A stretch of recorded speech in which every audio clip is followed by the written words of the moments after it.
Hello everyone. Welcome to CEO Diaries once again. I am, of course, Lauren Dallas. I'm CEO of Future Females, and you're going to be joining me for today's session. So I can see we are on both Facebook pages now, also in our Facebook community group. So hello to everyone from there, and on LinkedIn and also on YouTube. Great, then we are good to go.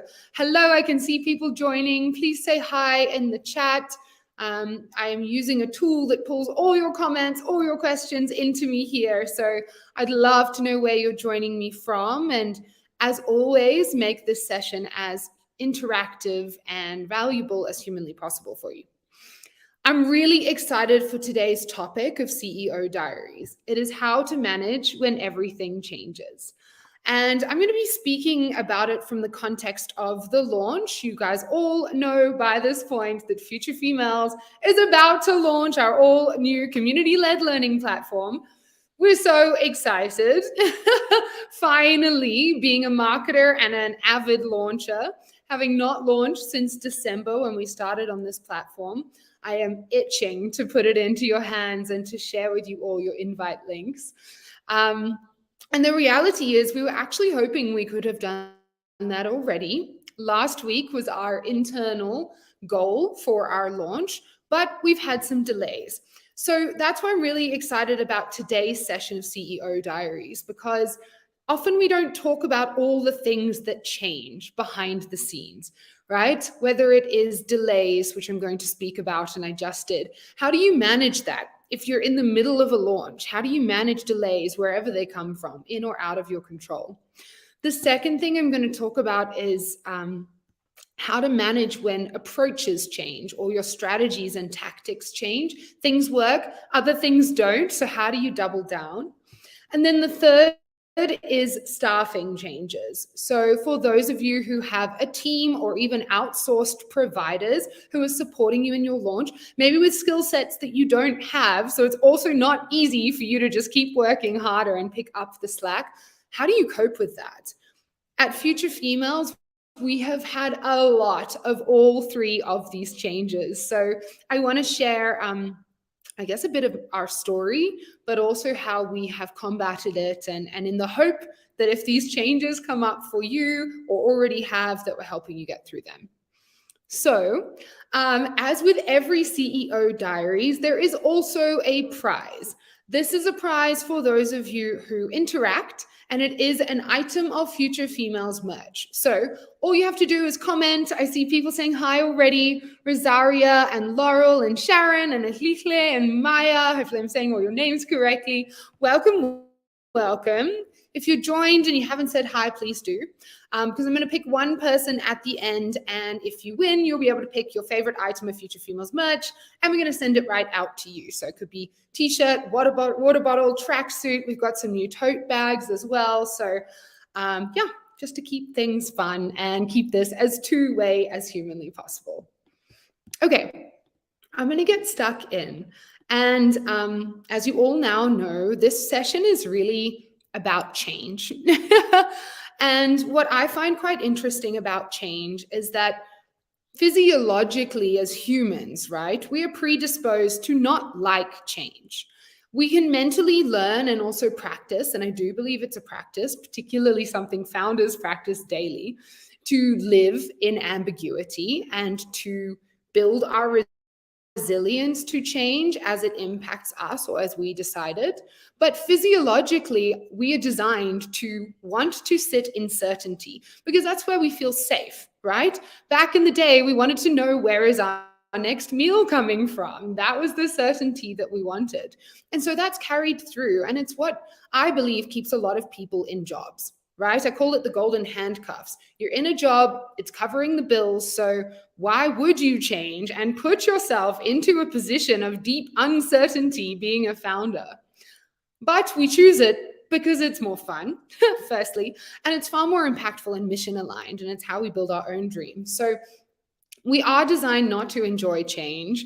However, I'm sure most of you who are tuned in with me here right now are, like me, living in ambiguous worlds where you're building a business. Some things are working, some aren't. some decisions you're making, some things are happening to you, like COVID, right? None of us could have predicted that. So I guess the first thing that I would share, Karen, I am sitting in Johannesburg. I just flew from Durban back to Joburg earlier this week. I am home. You can see my lovely Guitar Hero in the background here that I didn't move, one of my latest addictions. And favorite hobbies outside of currently launching a new platform is Guitar Hero. Anyway, so I think the first thing is when you're planning for a launch, right? And we tried to do this, is to predict the unpredictable. And we actually sat down as an executive team, which is very much changed now, and I'll get to that. And we just brainstormed, like, what are all of the things that could go wrong? There's an adage that I love, particularly in the tech startup world, that you should expect it to take twice as long and cost twice as much, which is like really uninspiring when you're starting, right? And when you have limited resources and you just want to get to launch. But I think it's a really good perspective to keep in mind. As founders, we are eternal optimists, right? And I personally am definitely an optimist. So I always think things are quicker and cheaper and easier. So I've learned to build that buffer and to almost counter my optimism within my launch and project and budget plan. So we did that, and I'm sure most of you do that when you are also planning in your own businesses, but it doesn't stop shit from happening, right? So that's what I want to dig into and share with you now. So as I said, I'm going to cover three main things. One is delays, one is strategy or approach changes, and then the third, the biggest for us, is staffing changes. Guys, if you have questions as I go, please do ask me, even if it's personal, because I really want to just give you the most value that I can. Or if you're going through a massive change right now and you're not sure what to do, or you've also perhaps on the flip side come up with a really great coping strategy, please pop it in the chat, because I'm gonna share as we go through. Okay, cool. So I think the first change that is really typical, whether you're launching your business, launching a product, launching a platform, really doing anything, is delays. And delays can come from, perhaps the plan being too optimistic, could come from staffing changes, or can actually just be as minor as something that's a dependency, not coming in on time. For example, you need a design before you can build or before you can market, right? So you can't get leads from your Facebook ads if you don't yet have the picture you're going to run the ad from.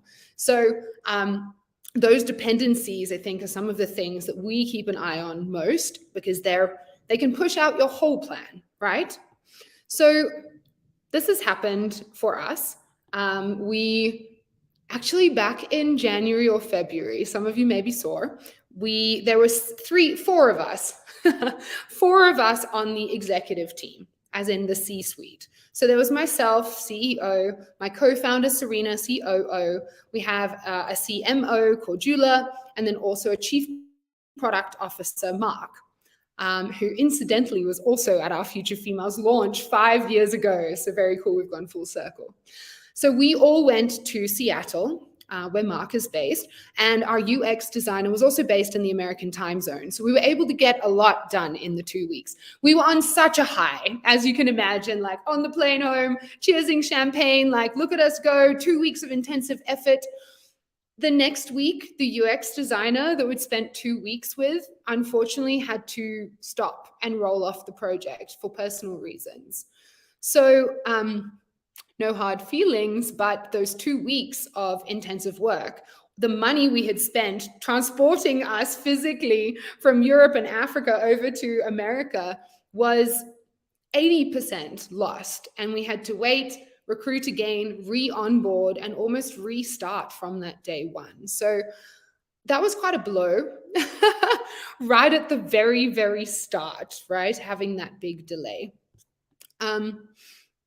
How did we manage it? So the first thing is budget, right? And I start with budget because we're all operating on limited resources, unless you've had massive funding, in which case, massive congratulations to you.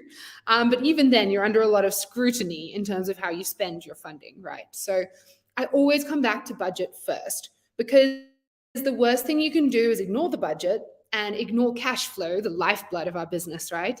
And towards the end of your launch, when you actually want to be ramping up your ads and ramping up your team, you're running out of money. So that's always the first thing that we would do, and is where I spend a lot of my time. I remember in my previous business, Growth Academy, I hated tracking my financials, and I'm just being super honest here. I didn't want to track it because I didn't want to know if it was bad. And maybe some of you are like that. Maybe a lot of you are much more evolved than I was back then. But I've learned that actually caused me a lot more anxiety, the not knowing and the second guessing, than just actually mapping out the financials. So when we have any delays, that's always the first thing I do. I'm like, can we afford this delay? Because if not, then either you need to just stick to your launch plan anyway and like pare back some of the activities, or you need to find more money. Maybe you can sell something in the interim, or what else can you do? Go and seek funding for that ads task. So I would always go back to that. I now track finances weekly, and we track operational tasks daily. I'm like obsessive about it, because then by 8 a.m, when I've done my tracking, the anxiety is gone because there's no question marks in my head. So I think that's the first thing. I'm just going to pop this comment up here because it's great. Launching in an agile approach is another way to reduce risks due to its ability to respond to change. Absolutely. I love this point. So this is exactly what we do. And so agile, maybe just to explain for people, this is, it came from the world of software development. Obviously, we are developing software, and it's essentially a rapid closed loop approach to how you execute tasks. So instead of, I want to call it old school, but it can still work. Instead of the kind of older school approach of having everything mapped kind of date by date and your Gantt charts, Agile allows you, and the way that we do it is to do sprints of effort and move things from one sprint into the next. But I think really it just comes down to quickly identifying when something changes so that you can more quickly adjust. I can see, let me check these comments here. Okay, perfect. I'm going to come to that question, Edith, on staffing, absolutely, in a little bit. How do I stay motivated? Carla, I'll talk about that soon as well. Cool. So I think the second thing is, obviously, once you've confirmed that your budget allows for a change in timeline, is then adjusting your plan. And it feels right. For me, it felt like we were going all the way back to planning again. Actually, emotionally, I felt like I'd lost a month of effort. But it is what it is. And it made sense to go all the way back to the plan and literally like line item by line item, remap, reschedule, and keep going from there. I think the third thing when it comes to delays that we always need to remember is also to communicate with the people who know you're about to launch, so your community, right? Because often you're going to do a pre-launch. We spoke about this in an earlier CEO Diaries. My hair's all over the place today. And what that means is you've got people on a list who bought into your concept, who were excited, who jumped on your email list, who probably you've been nurturing with engagement emails like we have, telling you what's coming, sessions like this. And then suddenly you're like, oh, it's going to be a month later than we told everyone. So of course you can just tell everyone, look, like I am, it's a month later, it's going to be amazing, even better now we have all of this time. But there's a real risk of that audience going cold. Cold meaning they're not going to convert when you finally do launch because the hype has gone. So that's another thing to, and that we've been working on now, like rebuilding into the plan. What can you do to re-engage and keep as much of your audience warm as possible? So what we're actually going to do this week, and you'll all see this in your email, is offer everyone on the wait list a training now.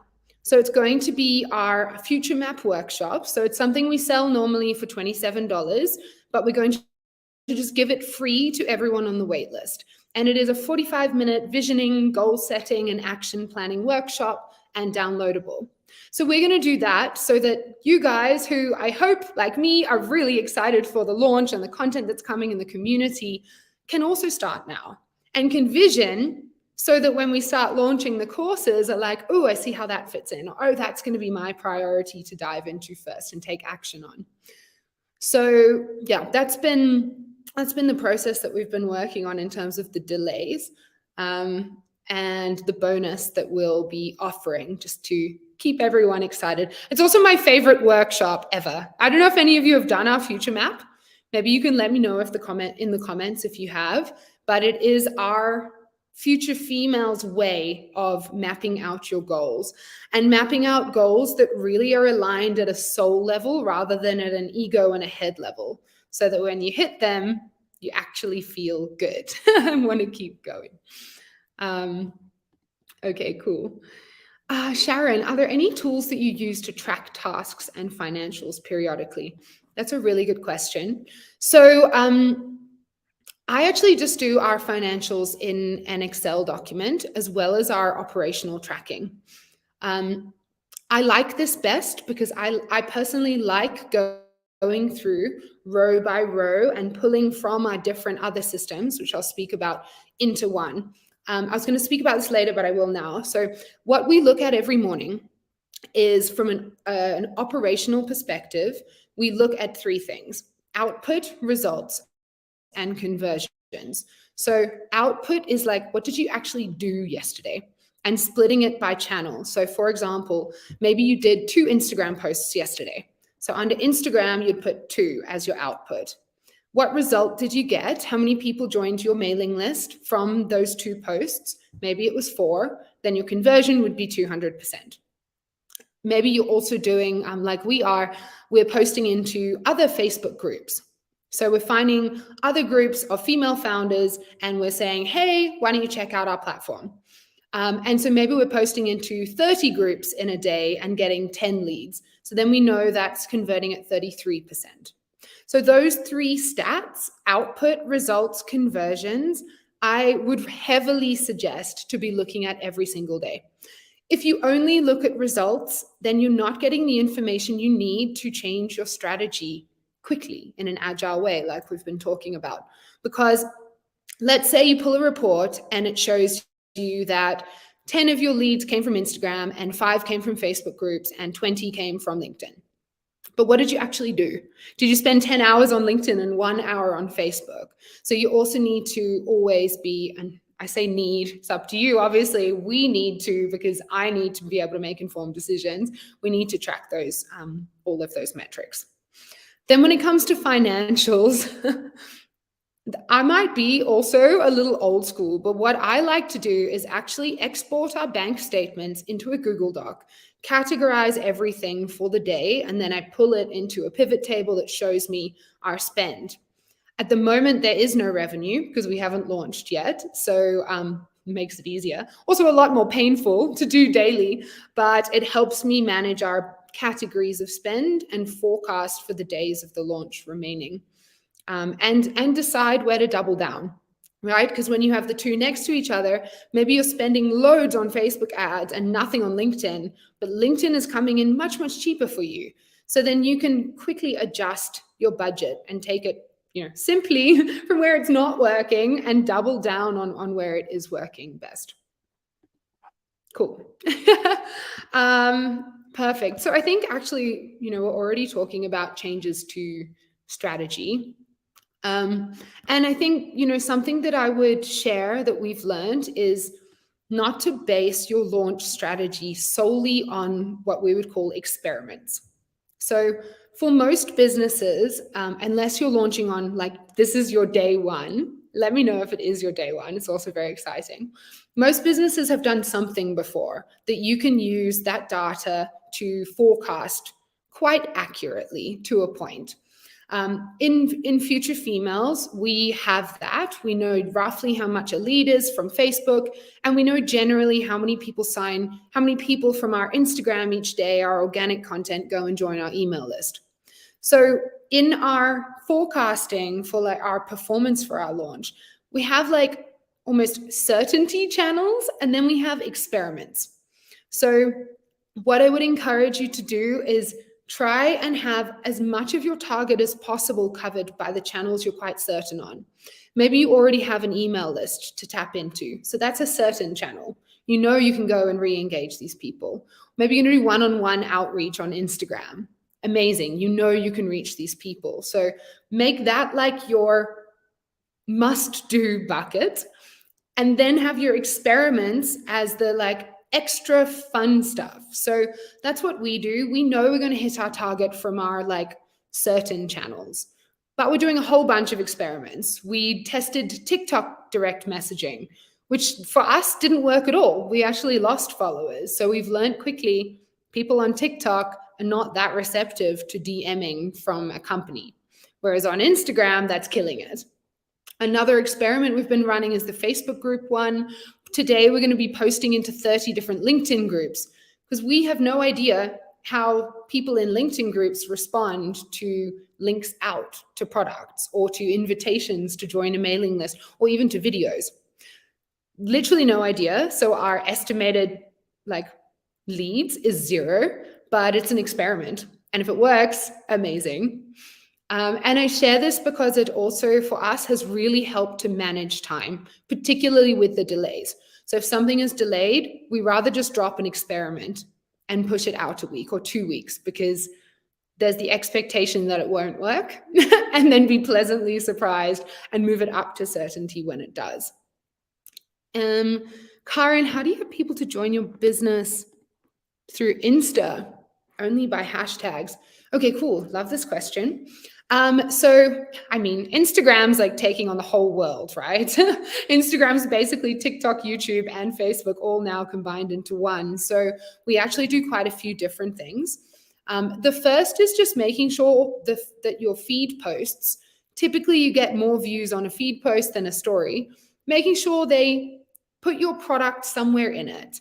It's not a sales post, but we weave it in. So if you actually go and look at my Instagram profile, it's just lauren.dallas, you'll see I'm posting lots of reels, and they're not salesy reels, but in the caption, I'm linking my story through to the fact that we have a platform launching. That's how we're getting most of our signups, is through sending people from post to the link in the bio, and then of course using hashtags so that new people are seeing that content too. The second thing, I'm not sure how many followers you have, but it is being able to link out from your stories or sending stories to the link in your bio as well. The third is then, and a lot of you know by now, I coach Facebook and Instagram advertising. So I have a real love for paid ads. Firstly, because you can just set them up and they run in the background and there's no additional work for you. But secondly, because you can really get deliberate about the niche and the audience you're reaching. So I would also suggest take your best feed post or your best story, or make one that's like you face to camera and just invite people to join your business or follow you, whatever your priority is, and then just boost that.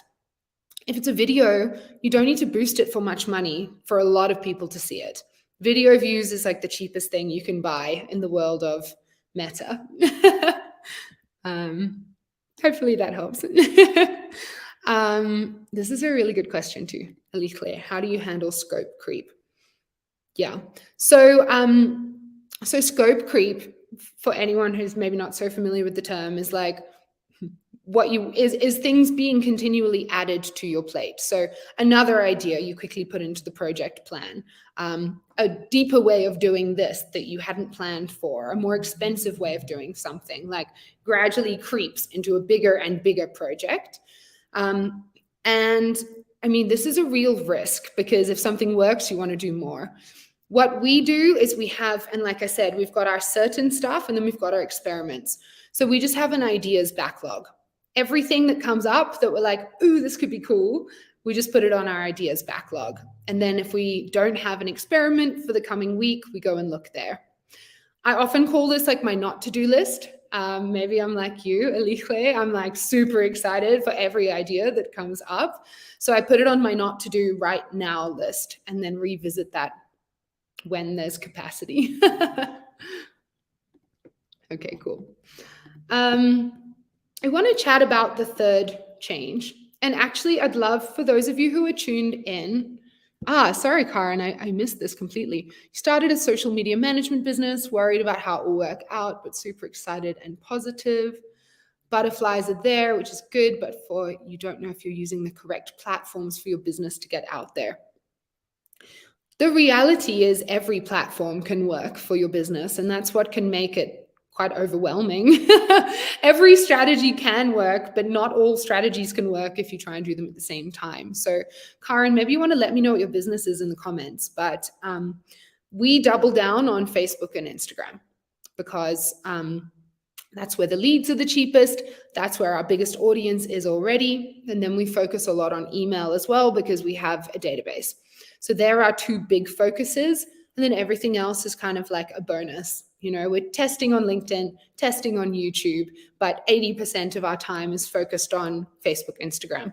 If you don't know, then I would advise Instagram because of the cheaper leads and because nearly all niches are on there and because visual content is what's most engaging at the moment, particularly for marketing management, Karen. Yeah, cool.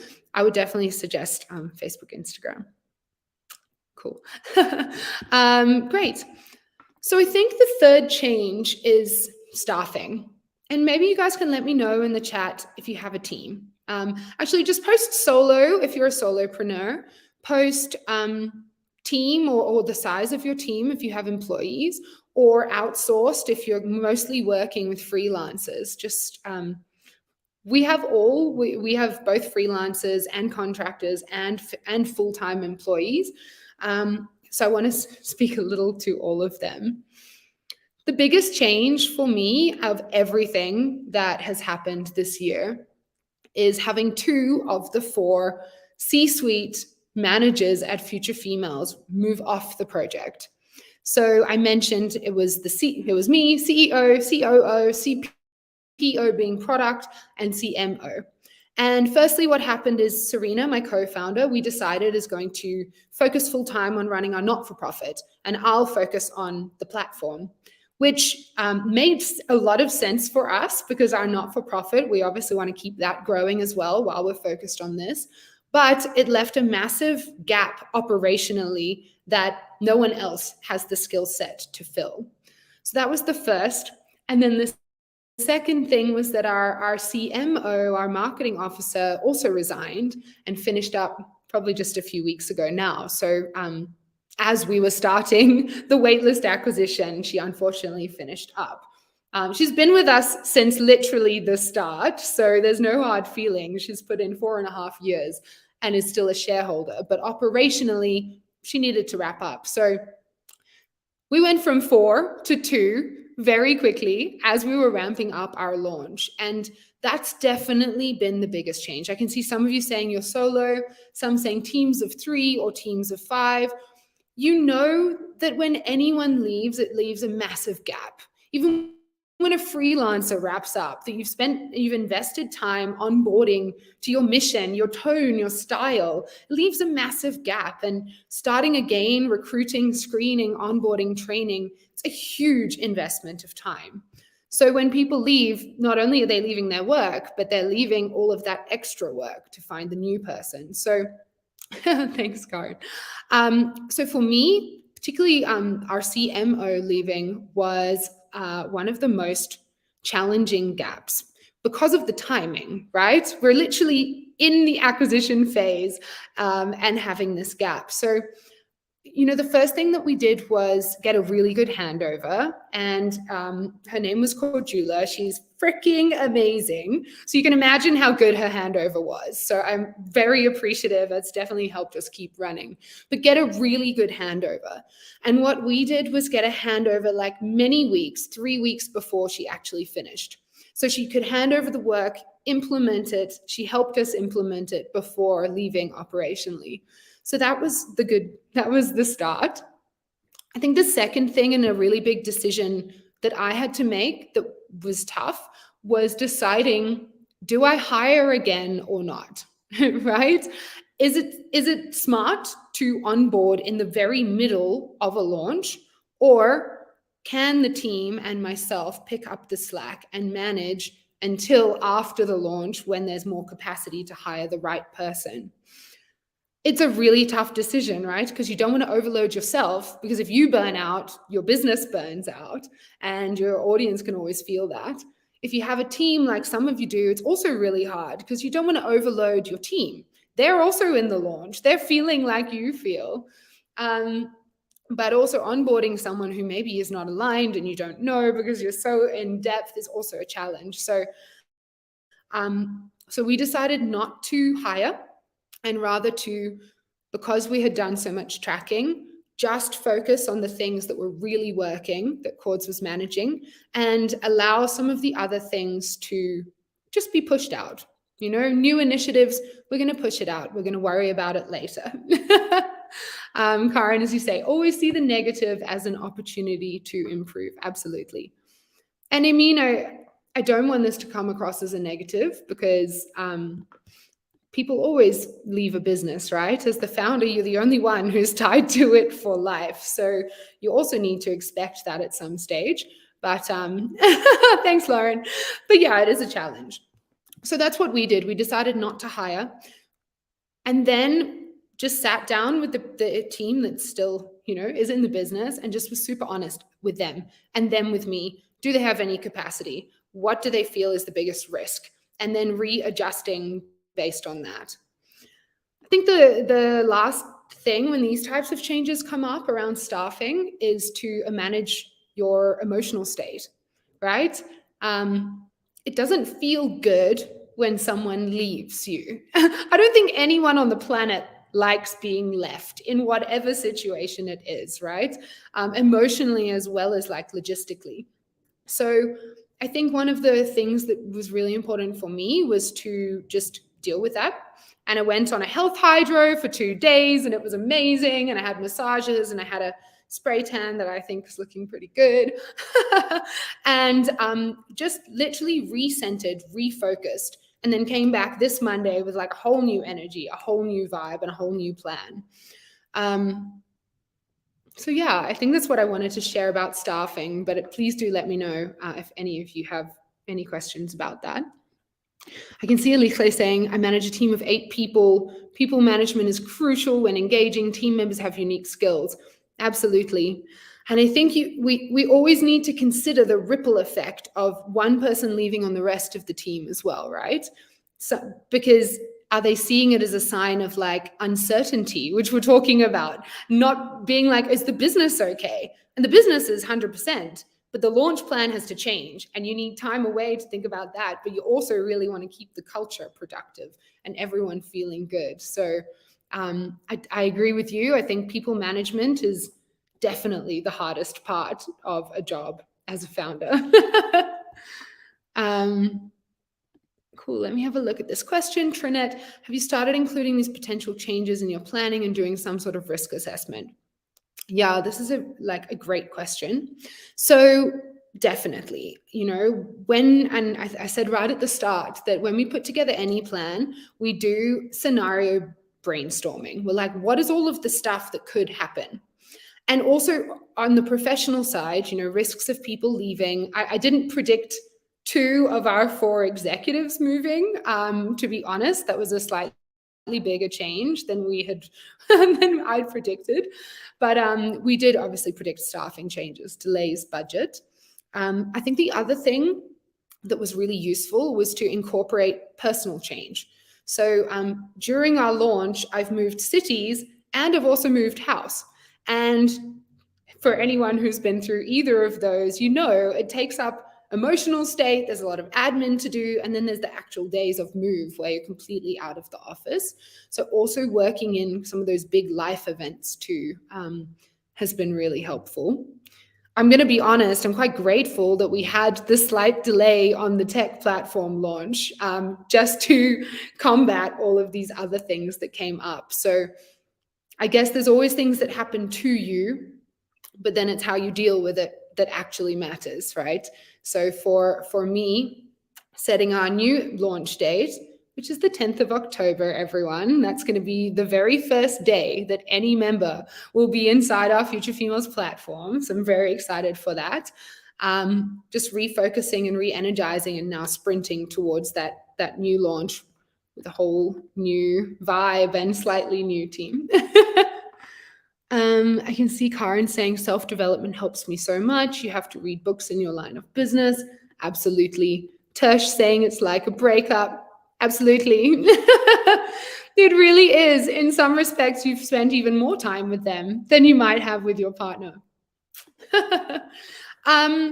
We've been over half an hour, so I do want to just invite any questions. I'm really loving seeing a lot of the sharing as well from your own launches and business planning processes, I guess we've been talking about.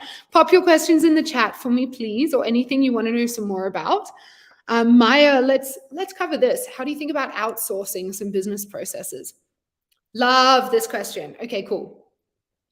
So when we think about our business processes, and I really love business process mapping.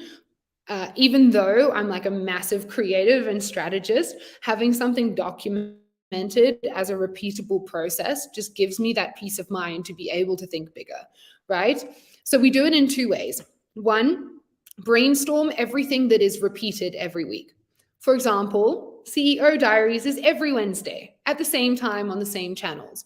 So we have a document that says how to set it up, how to go live, sample agenda, and then how to share the broadcast afterwards so that anyone on the team can do it. I don't need to do it. My head of marketing doesn't even need to oversee. It just gets done. So we always start there. Anything repeatable that could be delegated. The second thing when it comes to business processes is to map your value chain. So we literally just did this yesterday. If you think about all of the most critical tasks that need to happen in a specific sequence for you to deliver your product or service to your customer, those I would say are your highest priority business processes to map. For example, for us, is making the courses that are going to be on the platform. So obviously a lot of the value you'll be buying into. Secondly, uploading the course into the platform. Thirdly, launching the course on our marketing channel. And fourthly, onboarding our members into the platform. And then fifth, servicing those members and retention. So for us, they're the 5 deep dive processes that we're going to map and then see what needs to stay in-house because it's a specialist service where we have a person for it, or maybe it's FaceTime like this would be very hard to outsource. But what could be outsourced? Maybe design and development is outsourced. But I find the process of starting just with documenting what processes there are is a good place to start. And then also as a founder, Maya, something that I do, not always, but I did last month was put my to-do list in an Excel document and then put my hours next to it. How long did it take me? And then I categorize it into what was it? Was it personal? Was it admin? Was it content creation, etc.? Then at the end of the month, I look at where I've invested my time. I believe, there's no truer way of really identifying your priorities rather than looking at where you're spending your time. So I do that. And then I'm just really critical with myself. What could someone else do? What could I actually just stop doing? What could one of my team members do? What could I stop doing? And what could I outsource? Yeah, we actually have a free ebook on exactly this. It's a time audit and productivity ebook.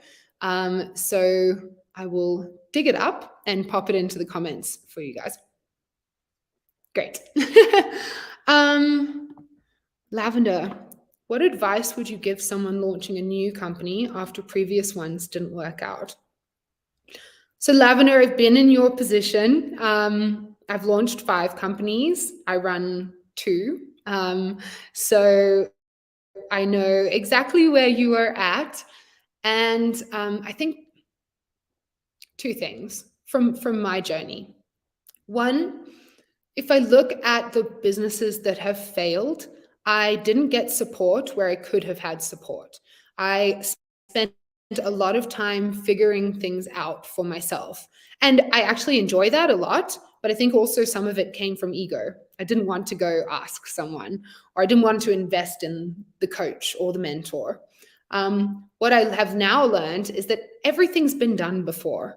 And as much as we want to be innovative when it comes to a process, or if I think about like a marketing sales funnel, the thing that works best is actually the recipe and not the or the cake and not the icing, is how we think about it. So when we're doing anything new, maybe it's a new launch format, a challenge into a sale, for example, we'll go and find the person that teaches how to do challenges into sales. And then we will copy their funnel almost as to the T as much as we can for our first launch. Only for the second launch, we're going to add more and more of our unique flavor to it. Every time that I've made big changes to like the best practice recipe, it's done us a disservice rather than a positive, because these things have been, tested by thousands and millions of people. So I think that was my first learning, is to get help and really just follow best practice as closely as possible. And then the second learning from my perspective was to really figure out what works, and only do that. So in my previous Business Growth Academy, also e-learning, I was doing so many things because I really, really wanted it to work, right? So I was doing webinars and speaking and PR and socials on multiple channels. I was doing like everything I could think of, but I was spreading myself so thin. And it was 6 months into the business when I turned off my ad funnel because I was just so drained. And I looked at what was performing and what wasn't. And some of the things I enjoyed actually were driving no sales. And what was working for me was only 4 things. One was a Facebook ad into a webinar, into a sales page, and then delivering that course. So they're the only 4 things I did, well, pretty much, for the 3 to 6 months after that. And what I really liked about that exercise is that it was scalable. So what I'm always looking for is how to replace my activity with a machine. One of our principles at Future Females is don't do a robot's job, meaning like if a marketing system can do this work for you, do it. If you can run an ad daily rather than creating a new post every day, definitely do that. Always look for ways to like buy back your time, if I can put it like that. Would be my second piece of advice. Just really focus on just a few things. Okay, cool. Okay, great. Because I'm going to wrap up in just a minute. Please do let me know if I have missed any questions. What a great session. It's also just been very cathartic for me, if I'm honest. But I felt very strongly about hosting this session and sharing so openly because nothing ever goes to plan, right? Literally nothing goes to plan. And it's important to have the plan, but also not to feel too emotionally knocked when something doesn't work out and you have to change your plan. I think that this like iterative planning process is such an important part of a launch, right? It's not a linear like plan, launch, party, if I can put it like that. It's very much plan, track, launch, party, plan, track, launch, party. Okay, great. So I think all that's left is for me to select and award our winner. And the prize is, of course, your choice of Future Females merch. So basically, when I announce your name, please send me your email, just DM it to us, and we'll give you all of the options. You can see our merch on our Instagram store, but you can select a t-shirt, a tracksuit, a tote, a water bottle, a rose gold little fanny pack, so whatever it is. So I am going to just pop your name up on the screen, and the winner is, where is your comment now? Is Karen.